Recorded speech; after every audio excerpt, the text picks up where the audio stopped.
જેને મારો તુલસી અને શાસ્ત્ર રંધ્ર બ્રહ્મ કહે છે, ત્યાં સુધી પહોંચવું કઠિન છે. આવો મુનિ છે જેની અમારા ઝીણા બાપા એના મા બાપની 20 વર્ષ સેવા કરી, એટલે આને સાધુનો સંગ મળ્યો છે. બાપ જસમતગઢના દાદા છે, મારા ભેગા લગભગ કાયમ હોય, પણ એને મળ્યો છે સાધુનો સંગ. કોઈ સંતની આશીર્વાદના પિતા, જે કોઈ પણ હોઈ શકે. શું થયું? નહીતર સાધુના સંગમાં રહેવું કઠિન છે, કઠિન. આપણી જેમ જ જીવે, આપણી જેમ જ ખાય, આપણી જેમ જ કરે, આપણા જેવા જ લાગે, પણ એનું એકાંતિક જીવન કંઈક જુદું હોય. બાપ એની ખબર ન પડે. સંચાણામાં ઈશ્વરદાને કહ્યું તું, એક વાણંદ સેવા કરતો, બહુ સેવા કરી, પછી ઈશ્વરદાને છેલ્લે કહ્યું તું, ઈશ્વર સો પરમેશ્વરા થયા. એને કહ્યું કે હે બાપ, તે બહુ સેવા કરી છે, હાલ હવે હરિના ધામમાં જાઉં છું. એટલે પણ ભાગ્ય નહીં ને, એટલે કીધું બાપુ 1 મિનિટ આવું, થોડોક 5 મિનિટ ઘેરે મળતો આવું. એ મળવા ગયો, એ જઈને આવ્યો, ત્યાં ઈશ્વરદાનનું ઘોડું સમુદ્ર ઉપર છબા ન છબા છબા ન છબા જતું હતું. જતા ઘડી વહી ગઈ. ગંગા સતીએ કહ્યું, ભક્તિ રે કરવી જેને રાત થઈને આમેલવું અંતરનું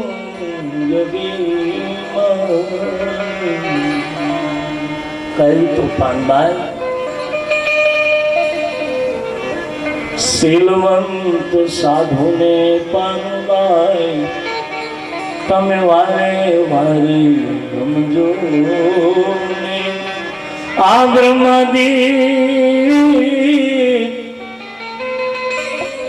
બ્રહ્માદિક લાગે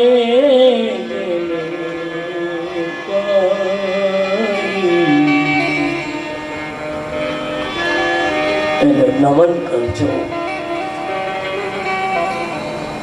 તુલસી કહે છે શંકરની સામે કામ આવ્યો, કામ આખરે શિવે ત્રીજું નેત્ર ખોલ્યું. અને આપણા બધાને ત્રીજું નેત્ર છે, યાદ રાખજો. કારણ કે ઈશ્વરનો અંશ છીએ આપણે. પણ જે ખોલી શકે તે શિવ, ન ખોલી શકે તે જીવ. છે બધામાં ત્રિકાલજ્ઞ આપણા મારા તમારામાં. પણ કાં તો એટલા માટે તો આપણે ત્યાં જો કોઈ સંત આવે તો એને ચાંદલો કપાળે જ કરીએ, કારણ કે ત્રીજા નેત્રને જ બધા તિલક કરે. કોક આવ્યું ને આપણે ખંભે તિલક કર્યું, કપાળે જ તિલક કરીએ, કારણ કે ત્યાં ત્રિનેત્ર છે, જીવને પણ છે. એટલે આપણે બધાને એને, કારણ કે શિવનું જે નેત્ર છે જીવમાં પણ છે, એટલે એ જીવને ક્યારે આપણને કોઈ ચાંદલો કરે કે પગે લાગે કે હાર પહેરાવે તો ક્યારેય માનશો નહીં કે આ મને પહેરાવ્યું. કારણ કે આ માથું લઈ લો, આ 2 ભુજા લઈ લો, એટલે આ ધડ શંકરની લિંગ જ છે. આ બધું એને પહેરાવાય છે, જીવને નહીં. અને જીવને પહેરાવીને જે ઈ ફાંકો લઈને ફરે છે ને, ઈ જ હેરાન થયા છે કે મને હાર પહેરાવ્યો. ઘણા તમે હાર પહેરાવો એટલે લાંબી ડોક કરે, જેમ ઊંટ કરે.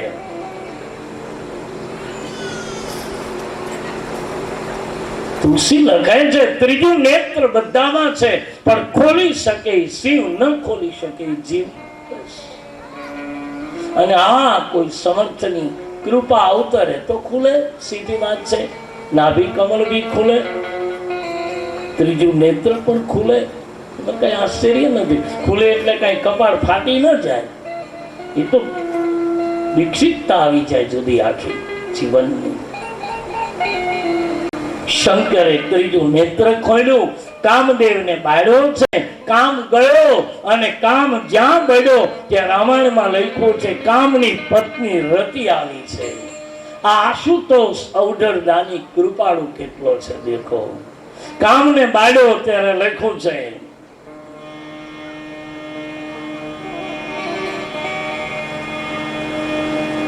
કે કામને બાળતી વખતે શિવને આમ જટા વિખાઈ ગઈ અને ક્રોધ એટલો આવ્યો કે ત્રીજા નેત્રથી કામ બળ્યો, પણ જ્યાં બળ્યો ત્યાં રતિ આવી એની પત્ની,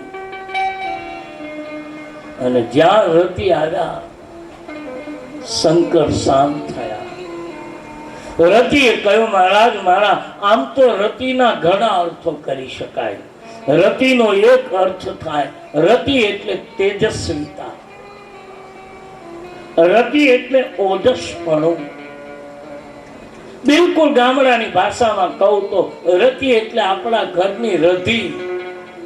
આપણે કઈ નહીં કે બાપા આના ઘરમાં કઈ રધી નથી, અપડ શબ્દ છે, બાકી રતિ કહી શકાય.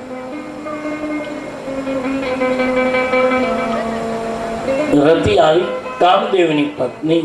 રતિએ કહ્યું, મહારાજ મારો પતિ બળી ગયો. શંકરે કહ્યું, રતિ એ તારો પતિ તો ગયો, પણ એ રતિ હવે બોલો મને ક્યારે મળશે? કે હવે તારો પતિ અનંગ રૂપે મળશે. આ અંગથી નહીં મળે પણ અનંગ રૂપે મળશે. મતલબ કે તો પછી મારો પતિ મને કેવી મળશે? તે બી શંકરે કહી દીધું કે જા રતિ, યદુવંશમાં કૃષ્ણનો અવતાર થશે. રામાયણમાં કૃષ્ણના નામની 2 ચોપાઈઓ લખી. આઈએ તમેનું સાથે મળીને ગાઈએ.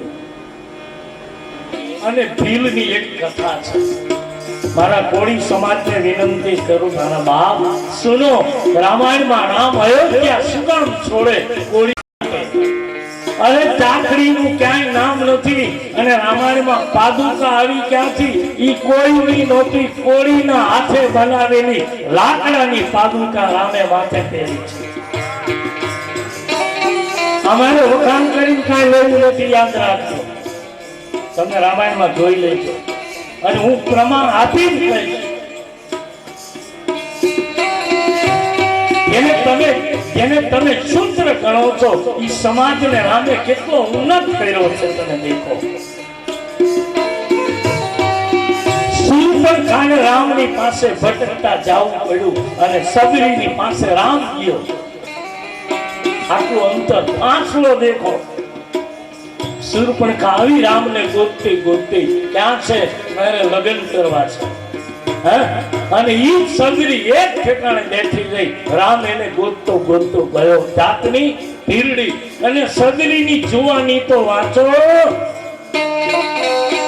આપણે તો બુઢી જોઈ છે, એ જુવાની તો વાંચો. કોની દીકરી, શું કામ ભજન એનું પાક્યું, મારી નાખે સબરીની જુવાની. હું તમને બતાવીશ. માણસ કેમ સબરી એટલે વાતમાં લાકડી, બુઢી ના, જુવાન હતી. કોની દીકરી હતી? એના બાપને વાંચો. અમથો રામ નહોતો આવ્યો. શંકર બોલ્યા, કૃષ્ણ તનય હોય ધરતી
કહ્યું, જાવ રથી, તમારા પતિનું નામ અનંગ બનશે અને જ્યારે યદુવંશમાં કૃષ્ણનો અવતાર થશે ત્યારે કૃષ્ણનો પુત્ર તમને પતિ તરીકે મળશે. અને કયો પુત્ર કૃષ્ણના? રૂક્ષ્મણીનો મોટા પુત્ર પ્રદ્યુમન. જે પ્રદ્યુમન, એનો જન્મ બહુ કઠિનાઈથી થયો છે બાપ. રૂક્ષ્મણીના કુખે પ્રદ્યુમન જન્મ્યા. રાત્રિનો સમય હતો, દ્વારકામાં જન્મ થયો. પછી રૂક્ષ્મણી એ પ્રસૂતાની પીડામાં સૂઈ ગયા અને એક રાક્ષસ આવી અને જન્મેલા પ્રદ્યુમનને ઉઠાવી જાય છે. જન્મતા વેદ યદુવંશના દીકરાનું અપહરણ થઈ ગયું. રૂક્ષ્મણી બહુ રડે છે. હજી તો પ્રસૂતાના પગલાએ પૃથ્વી ઉપર મૂક્યા નહોતા અને રૂક્ષ્મણી રોવે છે. મધુસૂદન, ગોવિંદ, રૂક્ષ્મણી, આ હું તમારી સાથે બહુ રિસાઈને રહી એનું મને પરિણામ આપ્યું. તમે મહારાજ, રિસાવું એ કોઈ અપરાધ નહોતો, એ તો મારો પ્રેમ હતો. મારો એકનો એક પુત્ર હજી જન્મ આપી મેં મુખે જોયું નથી. મારા પ્રદ્યુમનને કોઈ લઈ ગયું? મારા યદુવંશમાં હવે કોઈ નહીં? તેથી કૃષ્ણએ કહ્યું, રૂક્ષ્મણી, હું શું કરું? અને કહે છે કે કૃષ્ણ પછી તપાસ કરે છે કોણ લઈ ગયો. ભયંકર રાક્ષસ મળે અને સમુદ્રમાં લઈ ગયો તો દ્વારકાના. ત્યાં ગયા પછી એક બહુ જ મોટી વિશાળ માછલીને પ્રદ્યુમનને ખવડાવી દીધો હતો. એ માછલી પારાધીને હાથ આવી, મછવારાને હાથ આવી. માછલી લાડો પતિ પત્ની વિધવા વાંજ હતા. એ માછલીને ચીરી તો એના પેટમાંથી બાળક નીકળ્યું. મા બાપ રાજી થયા કે આ માછલીના પેટમાંથી બાળક મળ્યું. આપણે બંને તો મારા ભાગ્યમાં પુત્રનું સુખ નથી એટલે હું કુખ ન આપી શકી, પણ આપણા નસીબમાં હતું તો આ દ્વારકા વાળાએ માછલીના પેટમાંથી દીકરો આપ્યો, મોટો કર્યો. પ્રદ્યુમન 12 વર્ષના થયા. કૃષ્ણના મોટા પુત્ર 12 વર્ષના થયા. અહીંયા રૂક્ષ્મણી રીસાવાનું ભૂલી ગયા. દુબળું શરીર થાય. ગોવિંદ, કંઈ પણ કરો, મારા પ્રદ્યુમનને લાવો. શું કરું રૂક્ષ્મણી? ભગવાન બધું જાણતા હતા, છતાંય રૂક્ષ્મણીના રીસાવાના અતિ પ્રેમની કસોટી કરે છે.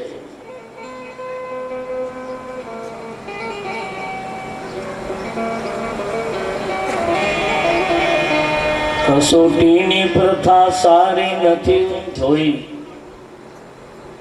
સમય થતાંય જન્મેલા બાળકની માગેડીને ખોલી તો મછવારે અંદર જોયું તો આ તો કોઈ રાજકુમાર છે. અને આપણે તો ભીલ છીએ, મછવાર છીએ. આવું બાળક આપણે ન રખાય. દ્વારકાની રાજસભામાં આવે. શ્રી કૃષ્ણએ રાજસભા ભરી છે, એનો થાક દેખીએ. અને આ રાજસભા માટે મીરા આવી હતી. મેવાડથી મીરા આવી હતી. એ ચિત્તોડગઢ અને મેવાડના પ્રદેશને પ્રણામ કરી મીરા દ્વારકા આવી. તમે ક્યાંય મીરાની સમાધિ જોઈ? હું તો વાત કરો, કોઈ જોઈ હોય તો. મીરાની સમાધિ નથી. મીરા દ્વારકા આવ્યા. કૃષ્ણને કહ્યું તો ગયે દ્વારકા વાળા, છેક મેવાડથી આવું છું અને તારા દર્શન કરવા આવી છું. પણ કુગરી બ્રાહ્મણો કહે છે એમ અમારો ગોવિંદ દર્શન ન આપે. તમે મેવાડથી આવ્યા તો શું થયું? રાહ જુઓ. ઠાકુર વાઘા બંધે છે, પીળા પીતાંબર પહેરી રહ્યો છે દ્વારકા વાળો. મીરા બેઠા, બહુ વાર લાગી. નાચી રે મીરા નાચી રે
તમે દ્વારકા જાઓ, પડદો ખુલ્યો. મીરાએ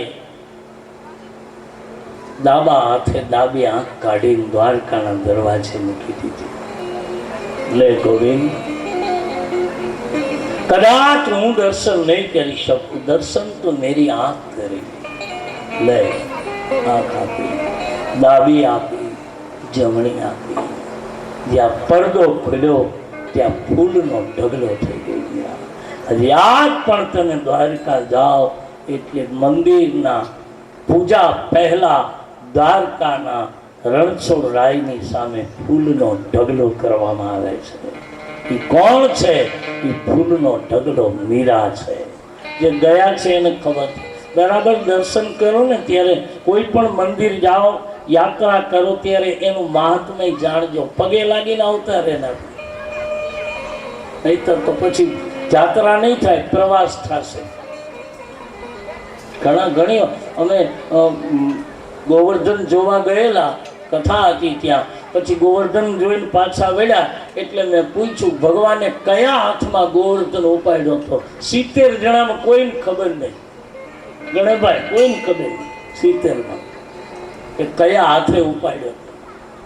પછી મિસ્ત્રી કીધું, હવે જો બાપુ હું જોતો આવું. મેં કીધું 70 જણા ગયા હતા આપણે.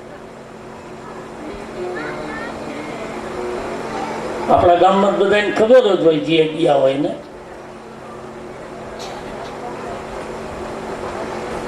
કયા હાથમાં ગોવર્ધન છે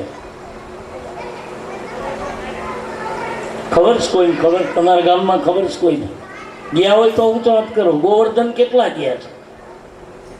ગોવર્ધનના દર્શન ગોકુળ મથુરા ગયા હોય તો નહીં કરે, કારણ કે હોલી ખબર નથી. કયા હાથે ઉપાડ્યો એ ખબર નથી, એટલે તકલીફ પડે. બહુ સમજીએ મેરે ભાઈ બહેન. યાત્રા એટલે પ્રવાસ નથી. ભલે મોડું જવાય, કંઈ વાંધો નહીં, ઉતાવળ ન કરશો, શાંતિથી જશો. પણ જાઓ ત્યારે પછી બધી વાસના કામના મૂકી અને કેવલ દર્શનાર્થે જ જજો. ત્યાં પછી પિકનિક નહીં મનાવશો, સમજીને જજો મેરે ભાઈ બહેન. આજે મીરા યદુવંશમાં કૃષ્ણ તમારો પુત્ર પ્રદ્યુમન પતિ થશે. પછી તો દ્વારકાના રાજાને પેલો પરાધીન સોંપે અને પછી કહે કે હવે આ પુત્ર. ત્યાં પછી રતિ, એ કોણ હતી? રતિ બીજા જન્મે એ પારાધીને ત્યાં જ પછી મળે છે. અને એ રતિ જે ગયા જન્મની શંકર જેનો પતિ બાળ્યો હતો, એ કામદેવની પત્ની રતિ પછી કૃષ્ણ એમ કહે કે તમારી પુત્રીને મારો પુત્ર હું પરણાવું. તમે દીકરી આપો એમ નહીં, મારો દીકરો તમને આપું. હજી આજે તમે મહારાષ્ટ્રમાં જાઓ, મારા સેવકો છે મહારાષ્ટ્રના ઘણા, એટલે મને ખબર ત્યાંની હજી આજે પરંપરા કે દીકરી વાળા ગોતવા નીકળે, પુરુષને છોકરાને ગોતવા નીકળે મહારાષ્ટ્રમાં. આજે તમે જાઓ એટલે એની પરંપરા છે અમુક જાતિમાં, પછી તમે બધામાં નહીં. એ નિયમ છે કે દીકરા વાળા એમ કે અનુકૂળ પડે તો આ પડે ને, કે એમ કે ના મારે નથી કરવું. આપણે અહીંયા કન્યા ગોતી છે ને, પેલા કન્યા ન ગોતો, કન્યા વાળા છોકરો ગોતવા નીકળે. બાપ આવી પરંપરાઓ આપણે ત્યાં છે. આ રામાયણમાં લખ્યું છે કૃષ્ણના પ્રત્યુમન આપે છે કેને? રતિને. જે શિવે બાળ્યો તો કામદેવ એ બીજા જન્મે રામાયણમાં લખ્યું છે. જબ જદુ વંશ તમે કૃષ્ણ એ અવતાર અને ઓય હરણ મહા એ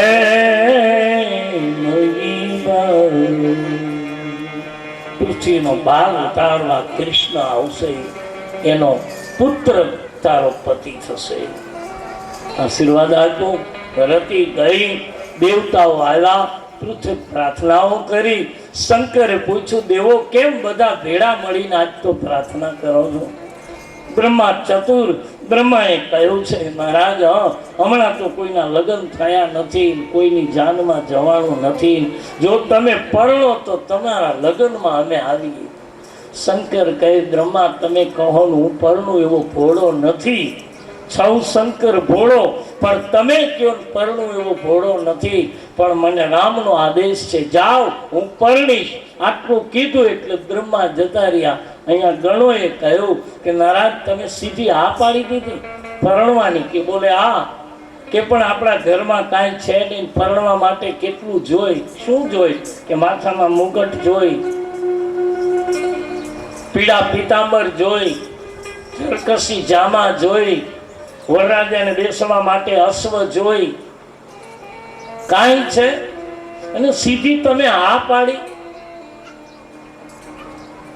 બોલે હા, કે તમને કાંઈ ચિંતા ન થઈ? શંકરે કીધું કે ચિંતા તો જેને હોય એને થાય, કાંઈ ન હોય એને શું ચિંતા હોય? કયો? જેને હોય ને એને ઉપાધિ હોય, કાંઈ હોય જ નહીં એને શું ચિંતા હોય? શંકર કે આપણે કાંઈ પાસે કાંઈ છે જ નહીં. પછી પણ તો પરણવા જાય તો મુકુટ જોઈ, શું કરશું? કે આપણી જટાને બાંધો બરાબર, એનો મુકુટ બનાવો. કે બોલે મુકુટ ઉપર મોર પીછ જોઈ, તો કે એકાદો સર્પ બેસાડી દો. કે વરરાજાને પીઠી તોડવી પડે, કે શમશાનમાંથી રાખ લઈ આવો. કે વરરાજાને ઘોડે બેસાડવો પડે, કે નંદીને કહી દો. નંદી આમ બેઠો બેઠો જમે જ છે, એને કહી દો. કે બોલે મહારાજ પરણવા જાય તો કંઈક પહેરવું પડે, આમ દિગંબર ન જવાય. કે મૃતચર્મ પાથરું છે, વીકી દો. પણ શંકર બોલ્યા હસતા હસતા, પણ આના આધ્યાત્મિક અર્થો શું? શંકરે કીધું, હે જીવ, હું બીજી વાર પરણવા જાઉં છું, તું પરણજે, ના નથી. પણ એટલું યાદ રાખજે, શમશાનની રેખા ચોપડીને જાઉં છું, એટલે તને સંદેશ આપું કે ગમે તેવી તારી કાયાને તું પરણીને આનંદ માણજે. પણ યાદ રાખજે, આ કાયા એક દિવસ શમશાનમાં જવાની છે. તમને ખબર ને, આજના ડોક્ટર બાળક જન્મે ને એટલે તંદુરસ્ત બાળક હોય ને એટલે 2.5 કિલોનું હોય. તંદુરસ્ત, બિલકુલ કોઈ નો રોગ. અને એ જ માણસ પાછો 70-80 વર્ષનો 100 વર્ષનો થયા પછી પાછો મરણ પામે અને શમશાને લઈ જાય, એને શમશાનની ક્રિયા પૂરી કરે અને બીજા દિવસે સવારે એની રેખા ભેળી કરીને જોખો ને તો પાછી 2.5 કિલો જ હોય. જન્મે ત્યારે 2.5 કિલોનો, મર્યા પછી શમશાનને રેખા પણ 2.5 કિલો. એ તો વચ્ચે થયો 75 કિલોનો, 70 કિલોનો. એ તો મેં કીધી એવી લાપસી ખાઈ ખાઈને થયો, નહીતર હતો નહીં.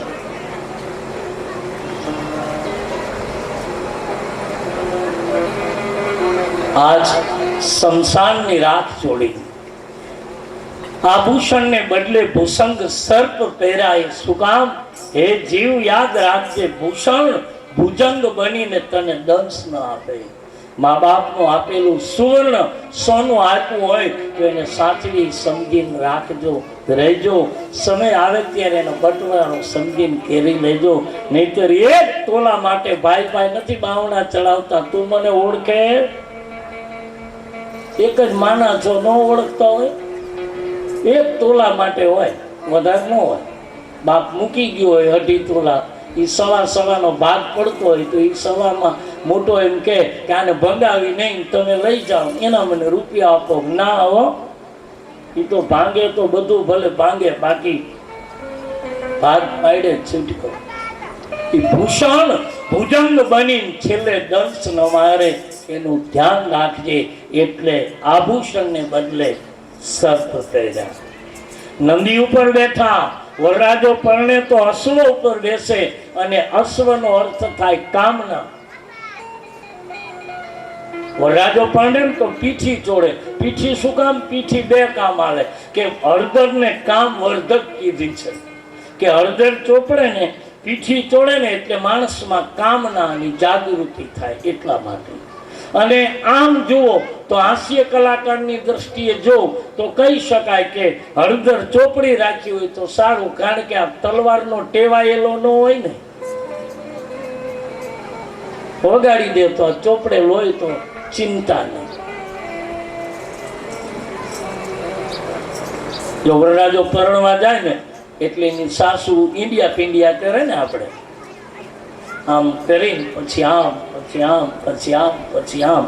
એટલે એમ કે હજી જવું હોય તો વયો જા, હજી જવું હોય તો આમ વયો જા, આમ જવું હોય તો આમ વયો જા, આમ જવું હોય તો આમ. ઓલો 2 કોડિયાના ભૂકા કરીને આવે કે ભાંગી નાખું પણ જાવ નહીં.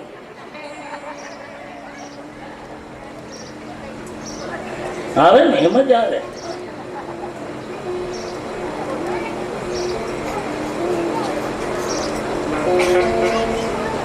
मेरे भाई बहन, कामदेव अश्व છે, પણ શિવ પરણ્યા ત્યારે નંદી ઉપર બેઠા. નંદી ધર્મનું પ્રતીક છે. ભગવાને કહ્યું કે હે જીવ, પરણ્યા પછી જો તારો ધર્મનું પરિવર્તન ન થાય તો લગ્ન શું કામના? કારણ કે લગ્ન પછી તારે 2 મા બાપ હશે, લગ્ન પછી તારે 2 બાજુ બહેનો હશે, લગ્ન પછી તારે કુટુંબ આ બાજુ હશે એટલું આ બાજુ. બંનેની વચ્ચે બહુ સાવધાન થઈને રહેજો. સસરાની ઘેરે જવાય, સસરાને પપ્પા કહેવાય, સાસુને મમ્મી કહેવાય, પણ સગી માને પાછું કહેવું જોઈએ. પણ ઘણા તો તમે જુઓ સસરા મય થઈ ગયા હોય, 24 કલાક ત્યાં જ પડ્યા હોય. મમ્મી આ આપું, મમ્મી આ આપું, પણ ઓલી મમ્મી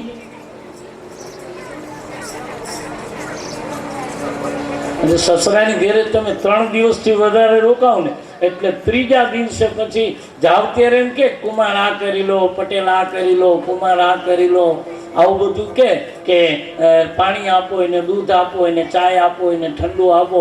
પણ 4 દિવસ થાય ને એટલે પછી બીજા કોઈક મહેમાન આવે ને એટલે પછી કુમારને કે લ્યો તો કુમાર ચા પાઈ ગયો તો મહેમાનને, કે આપણે કામે લાગવાનું રહે. કાંઈ ન હોય તો સાયકલ લઈને 4થે દી નીકળી જાવ. આ તો કોઈક કાલ કહેવાનું બાપુ માંડ આવ્યા હતા ને તમે ક્યાં કાઢ્યા?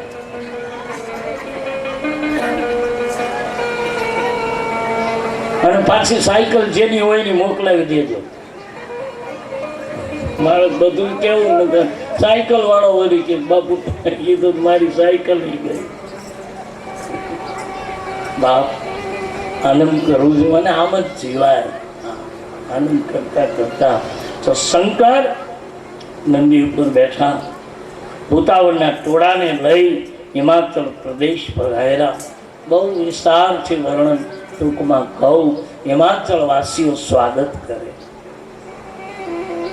કારણ કે રાજી બહુ થયા હિમાચલ વાસીઓ કે અમારી પુત્રી આવું તપ કર્યું છે, તેને કેવો પતિ મળ્યો છે. પણ દેવતાઓ સ્વાર્થી, એટલે બ્રહ્મા, કુબેર, ઇન્દ્ર બધા સમજી ગયા કે આપણે બધા આગળ જતા રહી. કારણ કે આ વરરાજાને જોયા પછી કદાચ સામે એવું થાય કે ન થાય, સુવિધા થાય કે ન થાય, આપણે પહેલા જતા રહી. એટલે જાનૈયામાં વિષ્ણુ, બ્રહ્મા, કુબેર, ઇન્દ્ર, વરુણ, યમ આ બધા આગળ આવ્યા. એટલે વિષ્ણુને જોઈને હિમાચલ વાસીઓ બહુ રાજી થયા. એને એમ થયું કે આ કેવો વરરાજો સુંદર. કારણ કે વિષ્ણુ બહુ જ રૂપાળા છે, સુંદર પણ છે, કોમલ પણ છે. એટલે વિષ્ણુને ઘણાએ પૂછ્યું કે તમે વરરાજા છો? વિષ્ણુએ કહ્યું ના, હું વરરાજો નથી, હું તો જાનૈયો છું. એટલે વધારે રાજી થયા કે અમારી પાર્વતી કેટલી ભાગ્યશાળી, અમારી પાર્વતીની જાનમાં જાનૈયા આવા રૂપાળા છે, તો વરરાજો તો કેટલો રૂપાળો છે. વિષ્ણુએ કીધું જોયા પછી નક્કી કરજો, આવવા દો.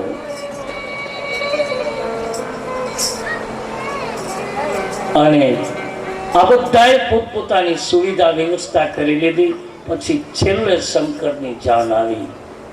એ ભૂતાવળને જોયો અને ગામના લોકો કહે છે હિમાચલ વાસીઓ બેહોશ થયા હતા, પડી ગયા. શંકરે પૂછ્યું કે આ બધું શું છે? એના ગણોએ કીધું મહારાજ આપણા પગલાનો પ્રતાપ છે.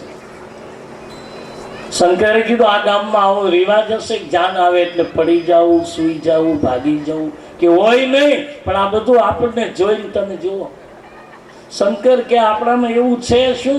એટલે ગણોએ કીધું શું નથી એ કયો. આ પ્રથા હોય નહીં, પણ આપણે આવ્યા પછી શરૂ થઈ જાય. શંકરનું સ્વાગત, અને એ તો મહાદેવ છે. સ્વાગત ન થયું, કોઈ માન પાન ન આપ્યું, તોય પાર્વતીના પ્રેમને જોઈને રોકાણા. અત્યારના વરરાજાનું અપમાન કરો છે.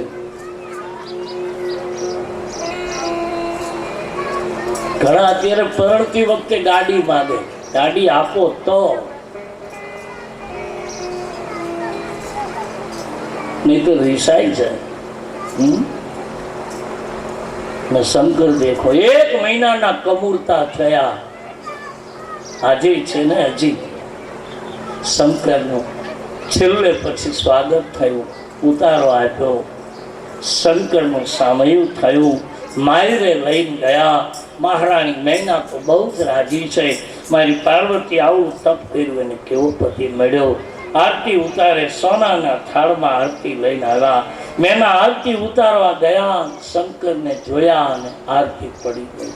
માં સાસુ બેહોશ થઈ ગયા, કારણ કે રુદ્ર રૂપ શંકરનું જોયું, ગળામાં સર્પ જોયો. બહુ જ પાર્વતીની માતા નૈનાને દુઃખ થયું, સાસુને લઈ ગયા. શંકરે પૂછ્યું ગણોને કે આ બેનને શું થયું? ગણોએ કીધું બેન ન કહેવાય, તમારા સાસુ છે. હવે આને તો નથી માતા, નથી પિતા, નથી ભાઈ, નથી બેન, કોણ સાસુ કોણ સસુરા? પ્રેમને આધીન થયા છે પાર્વતીના. બોલે આને શું થયું? કે એને મૂર્છા આવી છે. શું કામ? કે તમને જોયું. શંકરે કીધું એવું શું છે આપણામાં કે જવા દો. હવે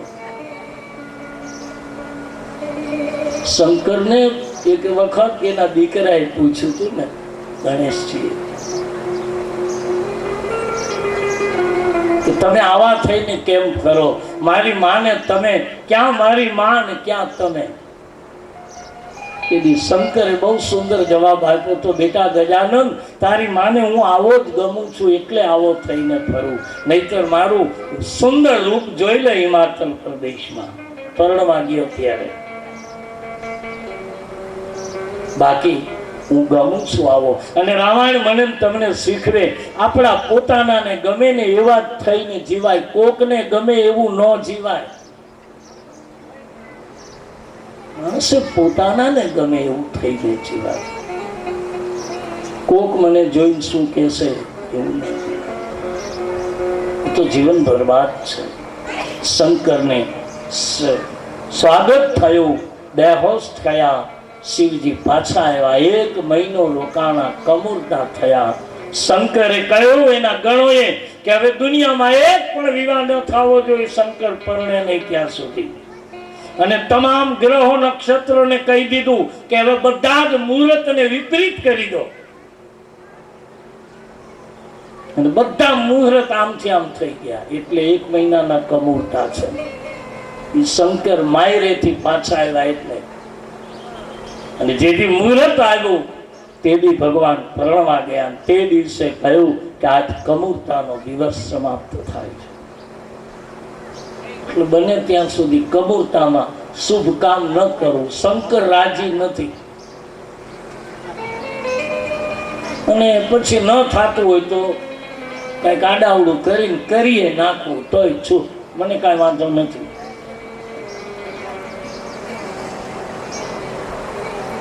બાકી શાસ્ત્ર મનાય છે, કરો તો કાંઈ એમાં આપણે બહુ માનીએ નહીં, પણ છતાં છે એ તો છે. હા, એ તો કબૂલ કરવું પડે. 1 મહિનાના અશુભ દિવસો વીતા, શાસ્ત્રકાર કહે છે. અને પછી શંકર વિધિવ્રત 4 ફેરા ફેર્યા. ગણપતિની સ્થાપના થઈ. મેં કહ્યું તું ગઈકાલે જ કે ગણપતિ અને ગુણપતિ બંને જુદા છે. શંકરની સ્થાપનામાં ગણપતિની સ્થાપના થઈ છે. આપણે જેની સ્થાપના કરી છે ગુણપતિ છે. એવી સુંદર, કારણ કે રુદ્રીમાં ગવાયેલો ગજાનન એ કંઈક જુદું છે. એટલે શંકરના લગ્નમાં પણ ગણેશ છે ચોક્કસ. અને ગણેશનો અર્થ મેં બતાવ્યો. ગણેશ એટલે વિવેક. તમે જુઓ, શંકરની જાનમાં જમણવાર પહેલો છે, ભોજનદાન પહેલું, કન્યાદાન પછી. શું કામ? સ્વયંથી દેવતાઓ હતા, એને ખબર હતી કે શંકર પરણે એટલે કોઈ જમવા નહીં રોકાય, રસોઈ બગડશે.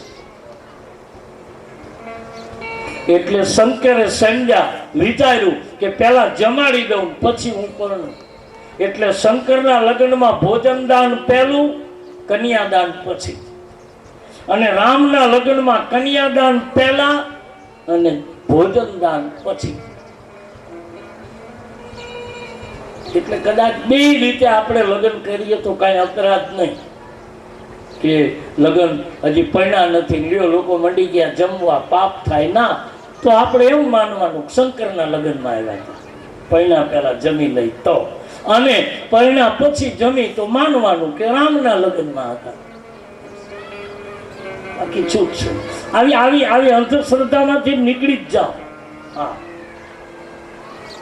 બહુ જૂનું પકડાવેલું ઘણું બધું હજી ગામડામાં તો વાત જ ન પૂછો. એ તો અમારે સારું છે. એક ગામમાં મેં કથા કરી હતી. મેં કીધું આખા ગામનો ઓળિયો ઘોળિયો દઈ જતો તો કેટલાય કાળો દોરો ને કાળા અડદ ને તલ ને બધું પોથીએ મૂકી ગયા. લ્યો ઓળિયો ઘોળિયો બાપુ ને બધો ભલે વળગે. અને કેટલોય મને વળગ્યો. તમારા ગામમાં કહું છું, કાંઈ હોય તો દઈ દેજો મને ભલે વળગે, હું ધૂણ્યા કરીશ.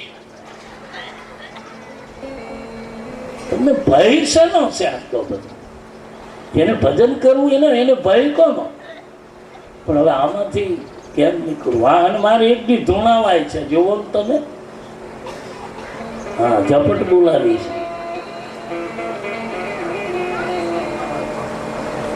આપણે જોઈ કેટલી ભગવતીઓ આ મેદાનમાં આવે છે. એ કોઈ એકને નમન કરી લઈ કે ખમા માવડીને, મારી માં તારા ગામનો ચોક છે, એક ખમકારો કરી જા, બસ ઘણું. એટલે તારી રજ અમે માથે ચડાવી દઈ, અમારું કામ પૂરું. એક તો બેઠી જ છે અહીંયા નજીક, સિણોજીયા પરિવારની ભગવતી. વધાવો એને તાળીઓથી, વધાવો ભગવતીને બાપ. એટલે એક બી લાવવા છે બધા લગભગ માથે. પોતાના મેદાનમાં. તેથી આગા બેસજો, બીતા હોય તો આગા જ બેસજો. તો આઈએ શંકરના વિધિવ્રત મંગલ 4 ફેરા ફરણા. હવે પાર્વતીની વિદાય આવતીકાલે સવારે કરીશ, કારણ કે હવે દીકરીની વિદાય એક હિમાચલ પાર્વતીની વિદાય આપે, ગજબ વિદાય આપે. બાપ અને દીકરીના સંબંધનું શું વાત કરું. ચાહે પાંચાળ પ્રદેશની દ્રૌપદી હોય તો પણ ભલે, શંકુતલાની પુત્રી શંકુતલા હોય તો પણ ભલે, કર્ણ ઋષિના પુત્રી શંકુતલા હોય તો પણ ભલે, જનક પુત્રી જાનકી હોય તો ભલે, કોઈ ગરીબ બાપની દીકરી હોય તો ભલે. બાપ દીકરીના સંબંધ શું છે, પુત્રીની વિદાય શું છે, આવતીકાલે સવારે 8:30 વાગે આપ સૌ ફરી પાછા પધારજો. બાપ ગામ સમસ્ત અને ગામના સહયોગ વતી કથા છે, બધા આવજો મારા બાપ. આવડું ગામ છે ને હજી તો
મૂર્તિ રામની અંતરમાં હર ભાવ રે પ્રેમ કટી શ્રી રાઘવની તુલસીદાસ ગંગારે સંસાર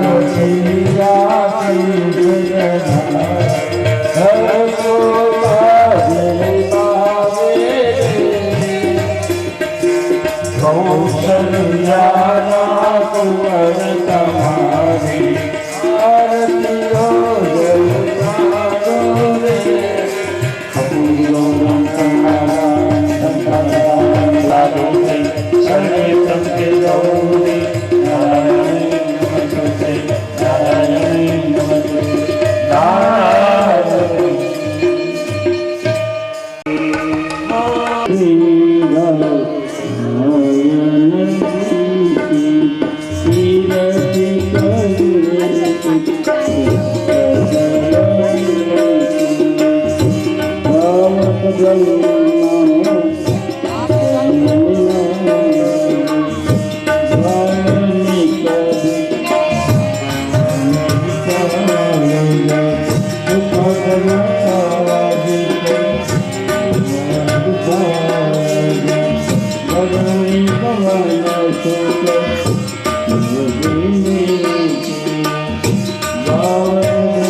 ચાલતી રામકથામાં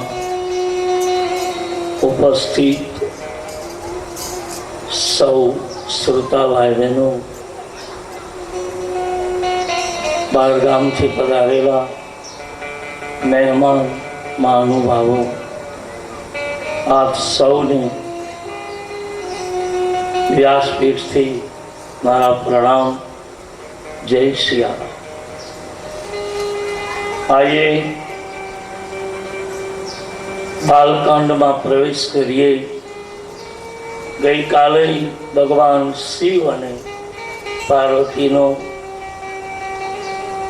સૂક્ષ્મ દ્રષ્ટિએ મેં અને તમે વિવાહ સંપન્ન કર્યો. આજ ભગવાન શિવ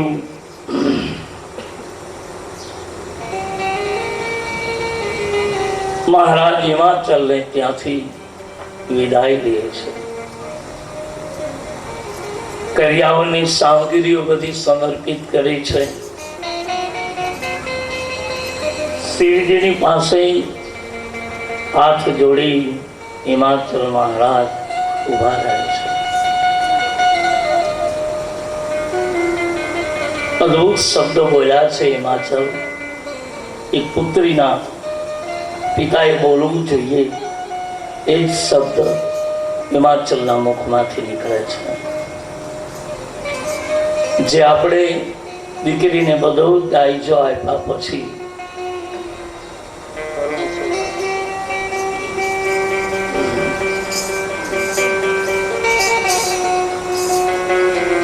જે આપણે કહેતા હોઈએ છીએ ને આપતા હોઈએ છીએ એ તો બધું છે જ, કરવાનું જ રહ્યું.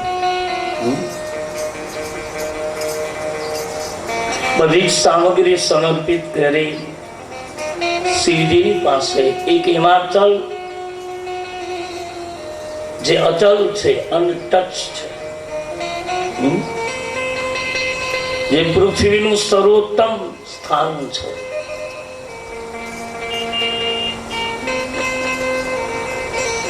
એક દેવના રૂપમાં હિમાચલ હાથ જોડે છે કે એ કામનાથી પરિપૂર્ણ ઉડલદાની એ ભગવાન શિવ આપને હું શું આપી શકું?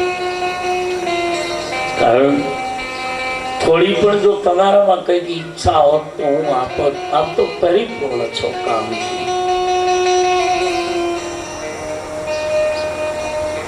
તમને રાજી કરવાની બીજી એ અવડરદાની હું શું કોશિશ કરી શકું?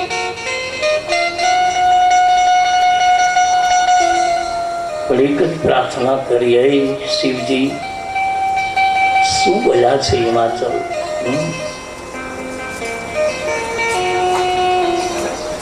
નાથ્યું મમ પ્રાણ સમ, નાથ્યું મમ પ્રાણ સમ, ગૃહ કિંકરી કરે અને ક્ષમેવ સકલ અપરાધ અબ હોય પ્રસન્ન. હે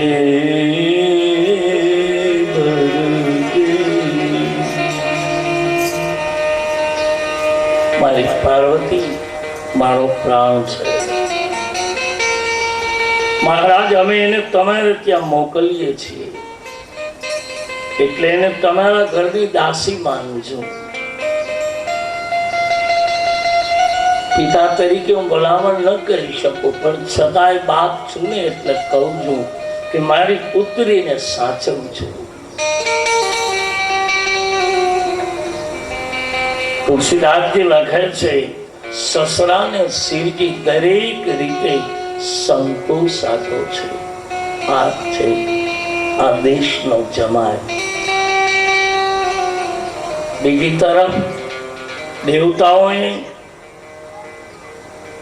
ભૂત પ્રેત પિશાચો પ્રસ્થાન માટે તૈયાર થયા છે.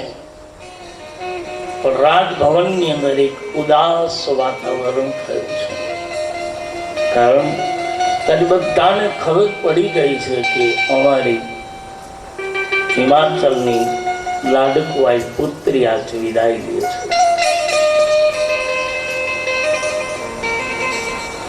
મહેંદી ભરેલા હાથ છે. હિમાચલની પુત્રી જ્યારે મહારાણી નૈનાને રડે મળે છે. અદ્ભુત આ દેશની માં દીકરીને વિદાય આપે ત્યારે શું કહેવું જોઈએ? શૂન્ય નિર્ભય દાયજો તો આપ્યો છે, અને એ તો કદાચ આપ્યો હશે તો પણ એના પ્રારબ્ધમાં હશે તો રહેશે, નહીતર એ પણ ના થઈ જાય એ કહી શકાય નહીં. પણ માં અદ્ભુત આપે છે.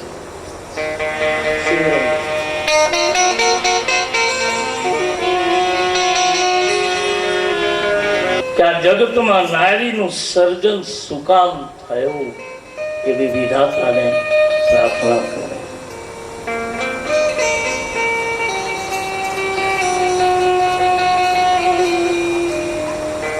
કત વિધિ સૃજી નારી જગમાં. શું કામ આ જગતમાં કહે છે મહારાણી નૈના કે વિધાતા તે આ જગતમાં નારીનું સર્જન શું કામ કર્યું? કારણ કે નારીનું આખું જીવન પરાધીનતામાં વીત્યું. પુત્રી હોય મા બાપને આધીન જીવવાનું, પરણે એટલે પતિના કહેવામાં રહેવાનું, સંતાનોની માતા બને એટલે એને આધીન જીવવાનું. મારા દેશની નારી ભલે ગમે એટલી સ્વતંત્રતા આપો પણ બાપ સંપૂર્ણ સ્વતંત્રતા દેશની નારીને કોઈ નહીં આપી શકે.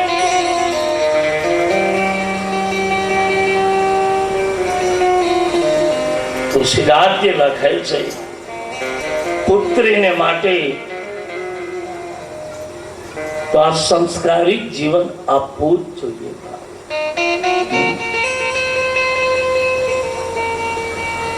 દૂર નથી જવું બાપ. રાજકોટ ઠાકોરનો એક પ્રસંગ છે, અદ્ભુત પ્રસંગ, સૌરાષ્ટ્રની ભૂમિનો.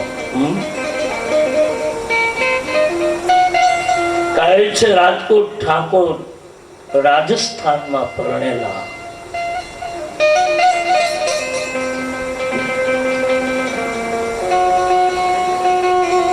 રાજસ્થાનની કન્યાને પરણેલા. બહુ દાયજો આપ્યો એમ લખ્યું છે એના ઇતિહાસમાં કે જ્યારે પુત્રીની વિદાય આપી ત્યારે 3 ટ્રેન ભરી કરિયાવર આપ્યો. 3 ટ્રેનો ભરાવી હતી દાયજા. આટલું વાંચું તો જયપુર ઠાકોરે. કારણ કે એક જ લાડકવાય પુત્રી હતી, પાછી માં નહોતી. બાપની ગોદમાં મોટી થયેલી પુત્રી એ રાજસ્થાન ઠાકોર એને વિદાય આપે. ગામના પાદરે જાન આવી. સૌરાષ્ટ્રનો રાજા પરણવા ગયેલો રાજકોટ ઠાકોર. કહે છે બહુ જ રૂપાળા હતા રાજકોટ ઠાકોર, બુદ્ધિમાન પણ હતા. જે રાજાને ગીતામાં વિભૂતિ કહી છે કદાચ એ વિભૂતિનો અંશ હશે એવું. અને આજ પણ હજી આપણું સૌરાષ્ટ્રમાં રાજકોટ આજે એ રાજાઓના વખતથી આજ સુધી પણ એ શહેર આજે રંગીલું જ કહેવાય છે. કહે છે જે દિવસે રાજકોટ ઠાકોર હતા ત્યારે એવો નિયમ હતો રાજકોટ શહેરમાં કે કોઈ પણ ઘર રંગોળી વિનાનું નહોતું. કે એક ઘરમાં રંગોળી પૂરાતી. આવું સુંદર શહેરનો રાજા વર્ષો પહેલા રાજસ્થાનથી પરણી વિદાય થાય છે. લાડકવાય પુત્રીને પાદરમાં વિદાય આપી જયપુર ઠાકોર કહે છે જાઓ બાપા. એક ક્ષત્રિય સમાજ હતો એટલે દાયજો તો આપ્યો, પણ એની સાથોસાથ એવી પરંપરા હતી કે પરણ્યા પછી વર્ષો સુધી મા બાપનું ગામ અને ગામના ઝાડવા જોવા ન મળતા. એક પરંપરા ક્ષત્રિય સમાજની બહુ હતી. એ ગયા વાત ખતમ. છેલ્લી વખત પુત્રી પાદરમાં આવે, મુખ પાછું વળીને જોઈ લે. અને તમને ખબર છે, દીકરી વિદાય કરો ત્યારે આપણા ઘરનું પક્ષી પણ રડતું હોય, પછી પશુ પણ રડતું હોય. દીકરીને વિદાય આપી રાજકોટ પધારે. અમુક સમય વીત્યો અને કહે છે કે ઓકાનો વ્યસની માણસ હતો રાજકોટ ઠાકોર. એની રાણીને એમ કહે છે કે આપે કંઈ કરવાનું નથી દેવી, બસ આટલી જ મારી સેવા કરજો. મને ઓકાનું વ્યસન છે, મને ઓકો ભરી આપજો. થોડા સમય સેવા પણ કરી, પણ બહુ મોટા રાજની કન્યા હોવાથી એને એમ થયું કે હું જયપુર ઠાકોર રાજસ્થાનની હું કન્યા છું અને એક સૌરાષ્ટ્રના એક નાના ખંડિયા રાજાની હું રાણી બની. એ તો ચાલો માન્યું, પણ આવી રાણી થયા પછી હું એની આવી સેવા કરું અને આ સેવા હું કરું. મગજમાં વાત બેઠી ને અને કહે છે દીકરી અમુક સમય પછી રાજસ્થાન જવાની વાત કરે છે. રાજકોટ ઠાકોર કહે છે જાઓ રાણી, વર્ષો વીતા છે, આપ જઈ શકો છો. જાય છે. અહીંયા આવ્યા પછી ઘણા સમય સુધી રોકાય છે, પણ સૌરાષ્ટ્રમાં જવાની ના પાડે છે. બાપ વાર પૂછે છે કે બેટા ઘણો સમય થયો, આપ હવે સાસરે સીધાઓ.